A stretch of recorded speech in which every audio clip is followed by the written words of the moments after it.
예, 안녕하세요. 법무법인 디라이트 민승현 변호사라고 합니다. 예. 오늘은 스타트업이 알아야 할 세무에 관한 이야기를 해드리려고 하는데요. 세금 문제는 워낙 복잡하기도 하고 사실은 신경을 안 써도 사는데 아무 지장이 없고 그러다 보니까 관심사들이 별로 없으시고 그러다가 이제 크게 문제가 하나 터졌을 때 부랴부랴 챙겨보는 그런 영역이 아닌가 싶어요. 그래서 왜 스타트업이 세금을 알아야 하느냐에 대해서 좀 간단히 공유를 하고 진행을 하면 좋을 것 같은데요. 먼저 세금을 몰라도 잘 살아오셨겠지만 세금을 알면은 더 잘 살 수 있다는 정도로 요약할 수 있겠는데요. 여러분들이 스타트업을 운영하시거나 혹은 스타트업에서 업무를 처리하실 때 항상 우리 회사의 전략은 무엇인가 라는 것을 논의하기 시작하실 텐데 마케팅 전쟁이라는 마케팅의 고전을 확인해 보시면은 아무리 많은 병력이 있더라도 전선을 좁혀서 좁은 인원으로 화력을 집중하면은 승리할 수 있다는 게 바로 이 마케팅의 포인트가 아닌가 생각이 되는데요. 이 회사의 자금이란 것도 마찬가지라는 생각이 듭니다. 그래서 자금을 좀 더 전략적으로 선택적으로 활용할 수 있게끔 적은 자원을 총동원하자는 의미에서 이 세금을 어떻게 절약할 수 있는지 좀 고민해 보는 시간이 필요할 것 같습니다. 그리고 이제 이 세금은 꼭 회사뿐만 아니라 투자자의 투자를 받는데도 매력 포인트로 작용할 수 있는데요. 단순히 우리 회사의 비전이 좋고 혹은 사업 계획상 많은 돈을 벌 수 있다. 이런 내용도 물론 중요하겠지만 마지막에 투자를 하면은 당신에게 이러한 세금 혜택이 있습니다. 라고 어필할 수 있으면은 좀 더 도움이 될 수 있겠죠. 그리고 이제 마지막으로는 임직원 분들도 스타트업에서 근무하시면서 급여 이외에 여러분들이 노력한 만큼의 보상을 어떻게 하면 극대화해서 받을 수 있겠느냐. 즉, 스톡 옵션을 어떻게 처리했을 때 절세할 수 있겠느냐. 이런 정도의 오늘 세 가지 포인트로 말씀을 드리려고 합니다. 대신에 오늘 제가 드리는 말씀은 전혀 새로운 것도 아니고 제가 만들어낸 것도 아니거든요. 여러분들이 인터넷을 검색을 해보셔도 쉽게 얻을 수 있는 정보들을 제가 총 집합화해서 요것을 알려드리는 것 뿐이니까 오늘 다 외워가거나 배우겠다는 생각을 전혀 하실 필요가 없어요. 부담 없이 강의에 참여하시면서 내가 이것을 이런 혜택을 받을 수 있나? 이런 정도를 확인하면서 직접 체험하는 시간이라고 생각을 하시고 나머지 이제 더 궁금한 점이 있으면은 요 강의 자료에서 그때그때 뒤져서 보시면은 좋을 것 같습니다. 먼저 이제 세금의 기초인데요. 너무 얄팍하지만은 가장 중요한 핵심이기 때문에 회사 세무뿐만 아니라 여러분들 개인 세무도 이러한 방식으로 과세가 된다는 정도를 알면 좋을 것 같아요. 그래서 우선 세금이라는 거에서 가장 중요한 것은 과세 표준과 세율이라고 보시면 되거든요. 거의 대부분의 세금이 과세 표준과 세율을 곱하면 결정이 되는 방식입니다. 그래서 이 과세 표준과 세율을 어떻게 결정하느냐를 이제 찾아보기 위해서는 기본적으로 어떤 세법을 뒤져봐야 할까라고 생각하실 텐데요. 그러면 세법이라는 것을 검색하시면은 세법 전이 따로 있지 않고요. 소득세법과 법인세법으로 나뉘어져 있습니다. 그래서 개인 사업자의 소득은 소득세법에 따라서 과세 표준과 세율을 결정을 한다. 그리고 법인 사업자의 소득은 법인세법에 따라서 법인세의 과세 표준과 세율을 결정한다. 이렇게 2단으로 분리가 된다는 사실을 먼저 좀 기억을 해주셨으면 좋겠고요. 그리고 여기서 개인 사업자라고 말씀드렸지만 여러분들 임직원분들 같은 경우에도 근로소득이 있기 때문에 역시 소득세법에 의해서 규율이 된다. 이 정도 아시면 되겠습니다. 그래서 오늘의 주안점은 이제 이 조세특례 제한법이라고 부르는데요. 조세 부담의 형평, 뭐 재정 수입을 원활히 하기 위해서 이제 제정이 되었긴 한데 워낙 이 법이 난삽하게 이루어져 있어요. 사실은. 예, 그래서 일정 부분 일정 기간 시행이 되다가 또 그 제도가 없어지기도 하고 또 연장돼서 시행되기도 하고 이러다 보니까 수시로 이 법에서 어떠한 혜택이 있는지를 찾아봐야 되는 번거로움이 있습니다. 예. 그래서 그런 번거로움을 좀 덜어드리기 위해서 오늘 제가 조세특례 제한법에 관한 내용들을 소개를 해드리려고 하고요. 예, 보기만 해도 조금 가슴이 답답해지시죠? 예. 여기서 중요하게 보실 거는 3번 종합소득과세표준이라고 하는 건데요. 여기는 개인 사업자뿐만 아니라 근로소득이 있는 분, 뭐 연금소득이 있는 분, 혹은 뭐 이자소득, 배당소득이 있는 분 다 개인이라면 이러한 방식으로 세액이 결정이 되는데요. 3번과 같이 종합소득과세표준을 구해서 여기에 세율을 곱하면 산출세액이 나온다. 이 3번, 4번에 대한 이야기만 이해하고 가시면 되겠습니다. 예. 이제 여기서 이제 그 방금 말씀드렸던 그 조세특례 제한법은 각종 이 종합소득세 과세표준을 구하기 위해서 어떤 금액을 더 빼주겠는가 이런 내용들이 있기도 하고 혹은 세액이 결정이 된 이후에 5번 단계에서 세액을 또 깎아주고 예. 그러한 규정들이 여기저기 포진해 있는 게 바로 조세특례 제한법입니다.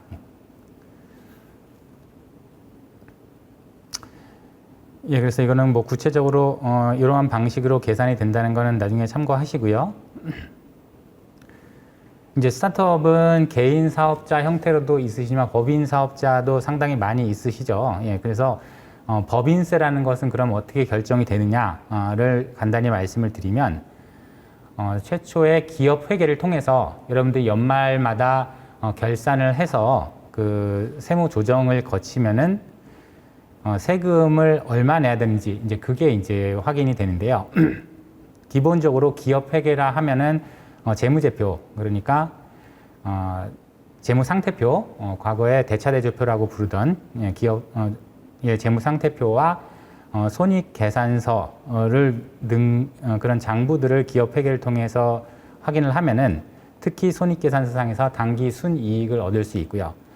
바로 이 당기 순이익에 이게 바로 법인이 벌어들인 소득이기 때문에 여기에 일정 세율을 곱하면 법인세가 나온다고 생각하시면 됩니다. 하지만 그냥 이렇게 간단히 할 수 있으면은 누구나 다 직접 하려고 했겠죠. 그래서 일부러 그런 건지 아니면은 다른 의도가 있었던 건지 모르겠지만 기업 회계의 결산을 통해서 나온 금액을 세무 적용을 위해서 일정 조정하는 부분이 필요한데요. 그러한 조정을 거쳐서 약간은 다른 금액이 당기순이익과는 다른 금액이 각 사업연도마다의 법인세를 부과하는 대상 소득이 됩니다. 그래서 이런 부분은 세무사 사무실, 여러분들이 의뢰하시는 기장을 맡기신 세무사 사무실에서 다 처리하시는 부분이니까 우리는 사실 모르고 가도 상관은 없겠죠. 예, 그래서 법인세도 마찬가지로 앞서와 같은 방식의 그 법인의 매 사업연도마다의 소득이 결정이 되면은 이러한 세율을 곱해서 세액이 결정이 됩니다.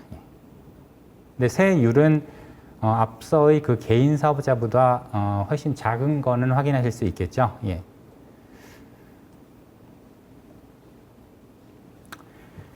예, 그래서 이제 여기서부터 이제 오늘에 드릴 말씀인데요. 예.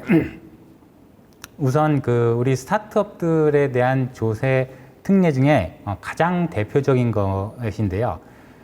창업 중소기업에 대해서 세액을 감면해 줍니다. 즉 법인세의 과세 표준을 구해서 세율을 곱해서 나오는 산출세액이 있으면 그 세액을 50%에서 100%까지 감면을 해준다는 거예요. 상당히 매력적이지 않아요? 예. 그래서 그 대상을 일단 보면 창업 중소기업, 그리고 창업 보육센터 사업자, 그다음 창업 벤처 중소기업, 에너지 신기술 중소기업 이렇게 네 분류로 되어 있어요. 그래서 여기서 중요한 것은 어떻게 하면 세액을 감면받아요? 라는 부분이길 텐데 내가 창업 중소기업에 해당하는지 우리 회사가 해당하는지 그것을 오늘 시간에 한번 확인해 보고 가면 좋겠습니다. 그래서 창업 중소기업에 대해서 앞서와 같은 혜택을 받으려면 2021년 12월 31일 올해 말까지네요.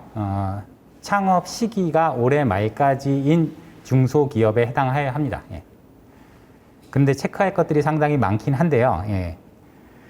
먼저 왜냐하면 창업이라는 의미부터 요건에 해당이 되는데 중소기업을 새롭게 설립해서 사업을 개시하는 것을 말합니다. 그럼 이 의미는 종전에 진행되던 사업을 합병하거나 혹은 뭐 분할된 사업을 승계하거나 다른 사람이 진행하던 사업을 양수하거나 이런 것들은 제외하겠다는 거죠. 그럼 여기서 이 감면의 취지가 대충 유추가 되죠. 그렇죠. 새롭게 사업을 추진하면은 예를 들면은 좀 더 많은 일자리를 창출할 수 있고 우리 경제에 활력을 줄 수 있기 때문에 새로운 창업을 진흥하는 의미라는 걸 알 수 있겠습니다. 그런데 여기서 이제 어떤 업종에 해당해야 한다라는 요건이 있거든요. 그래서 업종을 보시기 전에 올해까지 창업해야 된다고 하는데요. 혹시라도 창업을 준비하시는 분들이 계시다면 올해까지라고 해서 서두르실 필요는 없을 것 같아요. 왜냐하면 아까도 말씀드렸지만 이 법이 수시로 변하거든요. 정책에 따라서 사회적인 경제적인 분위기에 따라서 종전에는 2018년 12월 말까지였어요. 그러다가 2018년이 가기 전에 법이 개정돼서 다시 2021년 말로 연장이 된 거거든요. 그런데 창업 중소기업을 계속 지원해야 될 필요성은 사회적으로 상당히 합의가 되었기 때문에 아마도 연장이 계속 될 겁니다. 자, 그래서 그 업종별 매출액 기준이 있는데요. 자산총액이 5천억 원 미만이어야 되는데 여기 계신 분들 해당이 없으시죠? 예. 이 자산총액 5천억은 중소기업 졸업 요건이라고도 불러요. 그래서 이것을 넘어가시면 그때부터는 중소기업이 아니기 때문에 전혀 해당이 없지만 여기 계신 분들은 아마도 100% 여기 해당한다고 생각이 되고요. 그런데 이제 그것뿐만 아니라 우리 회사가 어떤 업종을 영위하느냐에 따라서 각각의 매출액이 제한이 있어요. 자, 이제 여러분들의 시간인데요. 우리 회사가 무엇을 하는 회사인지를 생각을 해보시죠. 혹은 사업자 등록증에 어떤 업종 종목이 기록되어 있는지 한번 생각해 보시고 이 안에 다 들어가 있을 것 같아요. 예. 단지 업종별로 예를 들면 전기장비 제조업의 경우에는 매출액이 1,500억 원 이하이어야 한다. 매출액 1,500억 원 있으세요? 예, 훌륭하십니다. 예, 예. 그럼 이거 나는 이 업종이 아니다. 또 밑에 한번 찾아보시고 여기에 다 어지간한 업종은 다 포함이 되거든요. 예. 하지만 안 봐도 알 수 있다고 하는 거는 제일 마지막 단락의 매출액 400억 원 이하이죠. 예. 가장 매출액 기준이 낮은 업종조차도 400억 원입니다. 예. 그래서 여러분들의 스타트업이 연간 매출이 400억이 넘지 않는다면 어지간하면 중소기업에 다 해당이 될 거예요. 예. 예, 다 확인하셨으리라고 보고 넘어가겠습니다. 자, 그래서 이제 두 번째 창업 중소기업의 혜택을 받으려면 무엇이 필요한가? 실질적 독립성이 있어야 된다는 거예요. 소유와 경영의 독립성이라고 부르는데요. 첫 번째, 공정거래법에 따른 상호출자 제한 기업 집단 또는 채무보증 제한 기업 집단, 여기에 속하면 안 된다는 거예요. 단어는 많이 들어보셨을 텐데 상호출자 제한 기업 집단, 그냥 대기업 혹은 속칭 재벌이라고 부르는 회사들로 보시면 돼요. 아마도 여러분들하고 관계가 없으리라고 생각이 되죠. 자산총액 현재는 10조 원 이상인 기업 집단에 대해서 공정거래위원회가 매년 지정을 하거든요. 그래서 그 기업 집단에 속하는 경우는 제외를 해라. 그러면 중소기업으로 볼 수 없겠다라는 의미인 거죠. 여기서 하나 주의하실 거는 이러한 기업 집단에 우리가 흔히 아는 삼성, 현대, LG 이런 회사들이 쭉 들어가 있는데요. 올해부터 새로 추가된 데가 바로 네이버와 카카오이거든요. 넥슨도 있어요. 그래서 혹시 넷마블도 여기에 포함이 되고요. 이런 곳에서 많은 지분을 가져간다고 하면은 이 혜택에서 제외가 된다는 점은 확인을 하셔야 됩니다. 물론 중소기업에 해당하지 않기 때문이거든요. 그 두 번째로 자산 총액이 5천억 원 이상인 법인이 그 주식이 30% 이상을 소유한 경우에도 역시 해당할 가능성이 있습니다. 하지만 우리 회사는 어지간하면 여기에 해당이 안 되겠죠. 아직까지 투자를 많이 못 받으셨을 걸로 보이고요. 그리고 마지막은 외관법의 감사 대상이 되는 기업들이 다른 국내 기업을 지배함으로써 지배 종속 관계에 있어야 한다는 건데요. 이것은 조금 내용이 복잡하긴 한데 오늘은 따로 설명은 드리지 않겠고, 결론적으로 말해서 여러분들 회사에 대기업의 투자를 받지 않았다, 혹은 받아도 아주 작은 지분만을 받았다 라고 하시면 여기에 해당이 없습니다. 실질적으로 독립성이 인정이 되는 회사라는 거예요. 그래서 결론은 중소기업에 해당한다는 거죠. 자, 여기까지 다 통과를 하셨으면 특별히 업종에 제한이 되는 부분이 있어요. 법에서는 소비성 서비스업을 주된 사업으로 영위하지 않아야 된다라고 이야기를 하고 있는데요. 호텔업 및 여관업, 주점업, 그 밖에 오락, 유흥 등 사행성 사업 이렇게 되어 있는데요. 대부분 해당이 없으시겠죠? 예.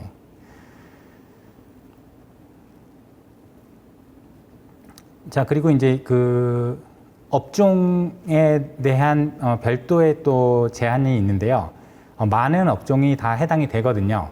그래서 이제 이게 이제 마지막 관문입니다. 제가 여기 모든 업종을 다 기록을 해놨어요. 그래서 여러분들 한번 우리 회사에 업종이 있는지 확인해 보세요.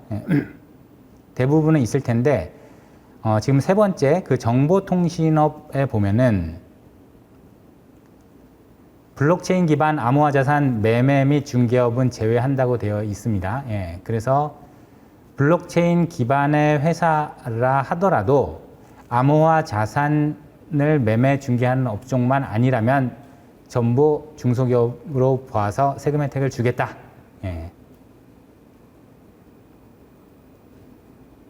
여기 없는 회사들 있죠? 거기 없었으면 여기는 다 들어 있을 거예요. 그래서 이것도 이제 개별적으로 한번 우리 회사가 들어있는지 확인해 보시고요. 자, 이제 이렇게 되면은 세액을 50에서 100%까지 감면해 준다는 건데요. 여기서 또 하나 허들이 하나 생겼습니다.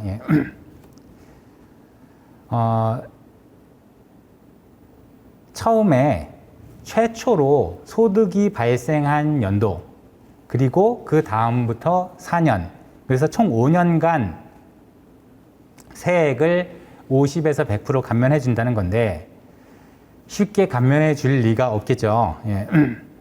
그래서 100% 감면은 누구에게 해주겠느냐? 바로 청년 창업 중소기업에게만 해주겠다.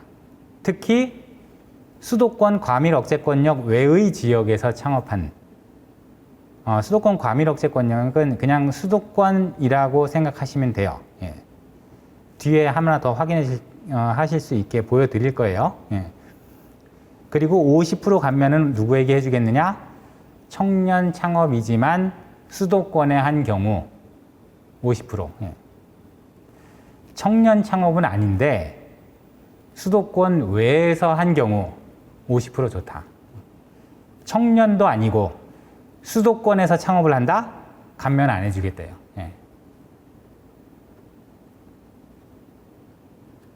자, 그러면 수도권 과밀억제권역에 해당하는지, 즉 수도권이냐 아니냐의 기준은 현재 이렇습니다. 예. 청년 창업이라면은 잘 보셔야 되겠고요. 예.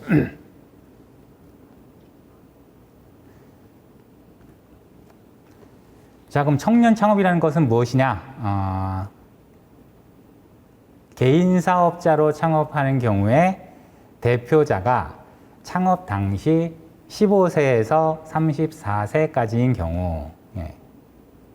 군대 갔다 오면 어떡하느냐? 병역을 이행한 경우에는 기간을 빼고 계산을 해라. 예. 장기 복무인 경우는 어떻게 하느냐? 6년까지 빼겠다. 예, 이렇게 되는 거죠. 법인 창업의 경우는 무엇이냐?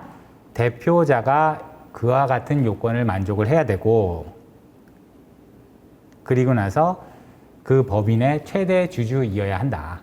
예. 이러한 경우를 청년 창업 중소기업이라고 합니다. 예. 여기 병역 의무에서 현역만 됩니까? 라고 물어보시기도 해요. 하지만 상근 예비역, 의무 경찰, 의무 소방은 다 포함됩니다. 사회복무, 장교도 됩니까? 다 됩니다. 예.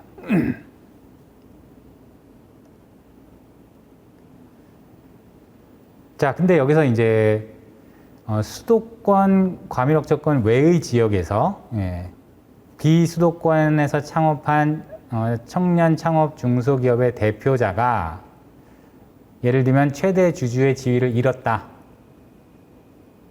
라고 하면 본래 100% 감면받던 거 50%만 감면해 주겠다고 합니다. 예.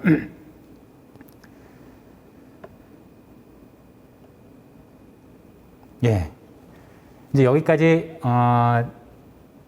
창업 중소기업에 대한 세액 감면의 기본이었는데요. 중요한 것은 뭐냐면 최초로 소득이 발생한 해부터 5년간 감면해 주는 거예요. 그러니까 최초로 소득이 발생하지 않으면 해당이 없죠. 세금을 낼 이유가 없습니다. 소득도 발생하는데 안 했는데 무슨 세금을 냅니까? 그렇죠? 그래서 소득이 발생한 우리 스타트업들만 해당이 된다. 그럼 2단계로 해주는 건 뭐냐? 이제는 또 창업 벤처 중소기업에 대한 세액 감면입니다. 예. 자, 창업 벤처 멀고도 험합니다. 예. 벤처 기업 되기 굉장히 어렵거든요. 일단 여러분들은 가능하면 벤처 기업이 되고자 하시기 때문에 설명을 드릴 거예요. 예. 그래서 벤처 기업 중에서 창업 후 3년 이내에 벤처 기업 확인을 받아야 돼요. 벤처 기업 확인 제도라는 게 있거든요. 언제까지? 올해 말까지. 예. 하지만 이 시한도 앞서와 마찬가지로 종래 2018년 말까지여서 연장이 된 거거든요. 그래서 올해 말이 지나기 전에 다시 연장이 될 거다라고 예언을 한번 해봅니다. 예. 그래서 벤처 기업을 확인을 받는 사이트는 제가 지금 여기 적어 드렸고요. 인터넷으로만 신청할 수 있습니다. 예. 여기서의 창업의 의미도 똑같이 중소기업을 새로 설립해서 사업을 개시하는 건 앞서와 똑같아요. 그리고 다른 사람의 사업을 승계하는 경우는 제외된다는 것도 똑같습니다. 예. 그리고 일정한 업종 제한이 있다는 것도 동일합니다. 그러면 뭘 자세히 알아봐야 될까요? 창업 중소벤처기업은 무엇인가? 우리 회사가 벤처기업에 해당할 수 있을까? 한번 확인해 보죠. 벤처 캐피탈 투자기업의 투자금 합계가 5천만 원 이상인 경우, 그리고 자본금 중 투자금액의 합계가 차지하는 비율이 10% 이상이어야 합니다. 예. 자, 요렇게 투자 금액과 자본금에서 투자금이 차지하는 비율을 기준으로 벤처기업 확인을 하는 방식을 이때 벤처 투자 유형이라고 하거든요. 이건 여러분들이 벤처기업 그 확인 신청을 할 때 선택을 하셔야 되기 때문에 제가 말씀을 드리는 거예요. 예, 그리고 이렇게 투자로 벤처 확인을 받는 방법도 있지만 벤처기업 확인 기관으로부터 기술의 혁신성과 사업 성장성이 우수한 것으로 평가받는 기업, 혁신 성장 유형이라고 분류를 해요. 제가 분류하는 게 아니라 벤처기업 확인하는 기관에서 그렇게 분류를 한다는 뜻이고요. 이때 이러한 기업을 창업 중인 기업도 포함한다 해서 예비 벤처 유형이라고 분류하거든요. 그래서 지금 말씀드린 벤처 투자 유형, 혁신 성장 유형, 예비 벤처 유형 중에 어느 하나에 해당하면 창업 중소 벤처 기업이 될 수 있습니다. 예. 또 한 가지 방법은 우리 회사는 줄창 연구 개발이 목적이다. 앞으로 향후 10년간 매출이 발생할 가망성이 없지만 우리는 꾸준히 연구 개발하겠다. 예를 들면 바이오 기업. 예, 이런 연구 개발 및 인력 개발 비용이 그해 과세년도의 수익 금액의 5% 이상인 기업. 이것도 역시 또 다른 유형인데요. 근데 이 경우에는 이제 사람들이 장난을 많이 치는 거죠. 연구 개발 인력이라고 해서 개발비를 많이 쏟았다고 했는데 수익 금액의 5% 이상 한번 딱 만족시키고 다음 해부터는 5%가 안 되도록 할 수도 있겠죠. 그래서 그 비율이 쭉 계속 유지가 되어야 한다는 조건을 답니다. 벤처 캐피탈 투자 기업이라고 뭉뚱그려서 써놨는데 어지간한 투자 회사들은 다 여기 포함이 되고요.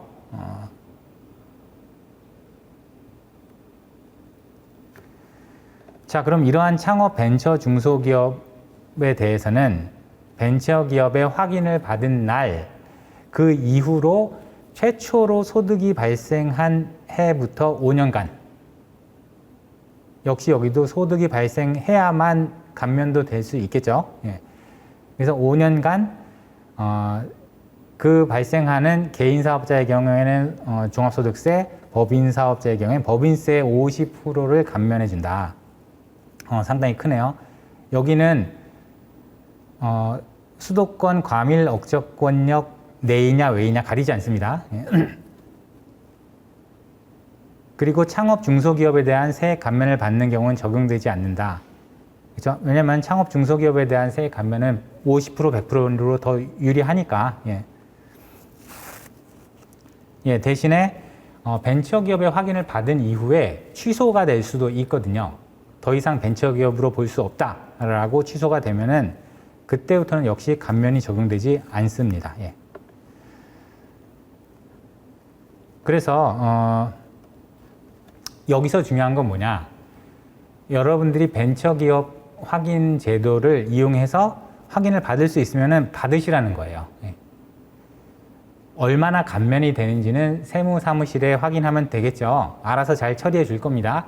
단지 내가 벤처기업 확인도 받았는데 세무사무실에 알려주지 않는다 라고 하면 거기서 어쩔 수 없겠죠. 예. 그러니까 꼭 받으시고 기장하는 세무사무실에 꼭 알려주시기 바랍니다. 예, 그리고 마지막으로 에너지 신기술 중소기업으로 분류가 되는 기업이 있는데요. 여기는 이제 에너지 소비 효율이 좋은 제품을 제조하는 중소기업이에요. 그래서 제조업에 해당하는 내용이라 대부분은 여기 해당이 없으실 것도 같아서 여기 설명을 안 드릴게요. 역시 5년간 세액 감면이 있다는 거예요. 50%. 자, 그리고 이제 앞서서 그 창업 중소기업 혹은 창업 벤처 중소기업 여기에 해당해서 세액 감면을 받고 있었는데 또 더 우대를 해주겠대요. 그래서 대신에 이제 그 여기에 우대에서는 수도권 이외 지역에서 창업한 청년 창업 중소기업은 제외한답니다. 당연하겠죠. 100% 감면을 받았던 데기 때문이에요. 그래서 이제 업종이 가장 중요한데요. 신성장 서비스 업종을 영위할 때 세액 감면을 해주겠다는 거라 한번 쭉 확인해 보시면서 그 우리 회사도 여기에 해당하는지 살펴보시고요. 뭐 컴퓨터 프로그래밍 같은 거 다 들어 있고요. 예.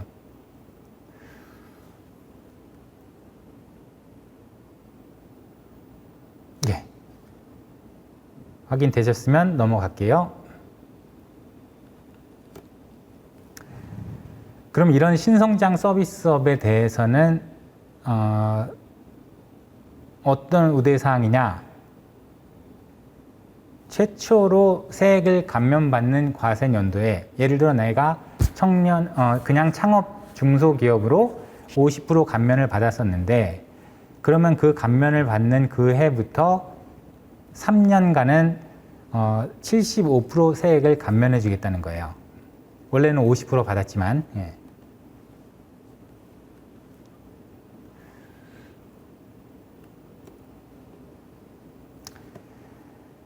그래서 이러한 감면에도 우리는 다 해당이 없어요 라고 하면 또 다른 카드가 있죠. 이제 소위 생계형 창업 중소기업이라고 하는데요. 그래서 역시 올해 말까지 창업한 창업 중소기업에 대해서 최초로 소득이 발생한 과세연도, 계속 기준은 이거예요. 소득이 발생하지 않으면 해당이 없고 소득이 발생한 때부터 5년간 그 해당 연도의 수입 금액, 매출액이라고 생각하시면 됩니다. 4,800만 원 이하라면 세액을 감면해 주겠다는 거예요. 왜 생계형이라고 이름을 붙였는지는 아시겠죠? 그래서 수도권 외의 지역에서 창업한 중소기업은 100% 감면, 그리고 수도권에서 창업한 중소기업은 50% 감면. 이제는 어지간하면 다 해당할 수 있겠죠? 단지 수익금액 4,800만 원 이하. 하지만 여러분들이 매출이 발생하지 않으면 세금을 낼 필요가 없겠고 매출이 발생했지만 4,800만 원 이하이면 최소 이만한 세액을 감면받을 수 있다라고 보시면 되겠죠.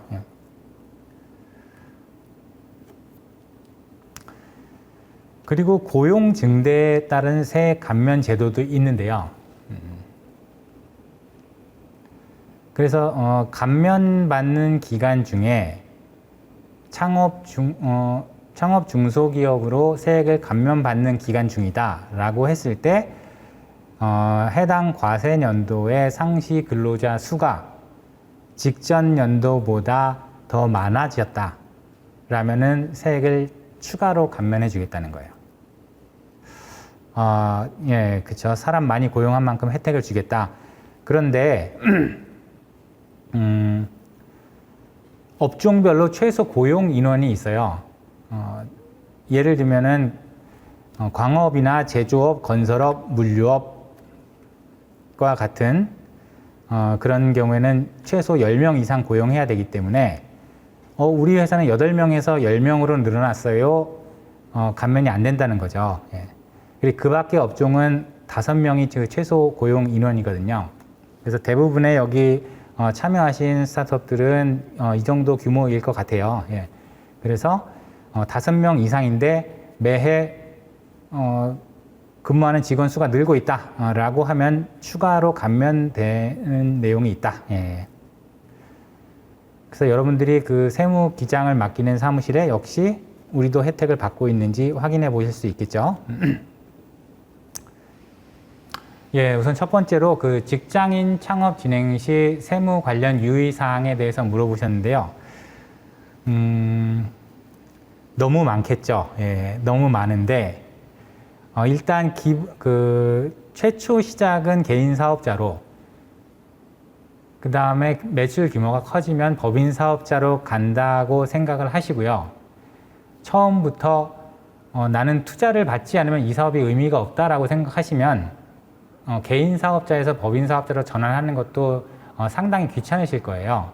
그래서 처음부터 투자를 받으실 생각이면 법인 사업자로 설립을 하고 시작을 하셔라. 뭐 이런 정도 말씀을 드리고요. 예. 그게 가장 제 생각엔 중요한 사항인 것 같습니다. 그래서 오히려 세무보다는 법인 설립하실 경우에는 투자 지분을 내가 100% 가져갈 수 있으면 가장 좋다. 그 정도 말씀을 드리겠습니다. 예. 또 다음 질문 받아볼까요?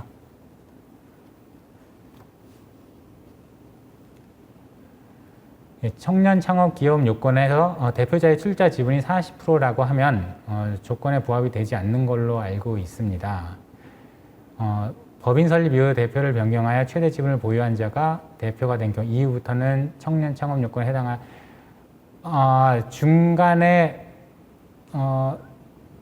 예, 최대 지분 보유자가 대표자가 되도록 중간에 변경된 거를 말씀을 하시는 것 같으네요. 예, 그러면 어쨌든 그 5년에 아까 제한이 있다고 했는데 그 기간 동안에만 최대 지분 보유자가 대표자가 된다면 그것은 가능하리라 생각이 되네요. 예.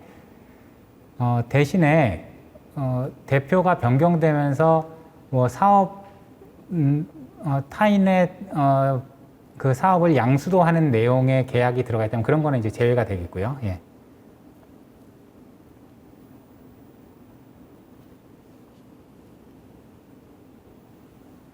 예, 개인 사업자, 법인 사업자 동시 설립도 가능하죠. 예, 가능하고요. 대신에 법인과 개인 사업자를 두 개는 전혀 다른 주체이기 때문에 세무 기장이라든지 아니면 소득세와 법인세 납부라든지 이런 것만 분리를 해주시면 문제가 없겠고요.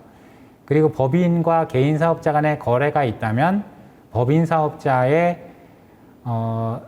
그 이사회에서 이사의 자기 거래에 대해서 승인을 해줘야 될 필요가 있어요. 그래서 그런 문제만 해결을 하시면 두 개 다 운영하시는 것도 문제는 없습니다. 예. 예. 예, 그럼 오늘 긴 시간 동안 예, 수고 많으셨고요. 예, 추가로 더 문의 주시는 내용들은 다음번 Q&A 세션을 통해서 예, 인사를 드리도록 하겠습니다. 예, 오늘 고생 많으셨습니다. 예, 수고하셨습니다.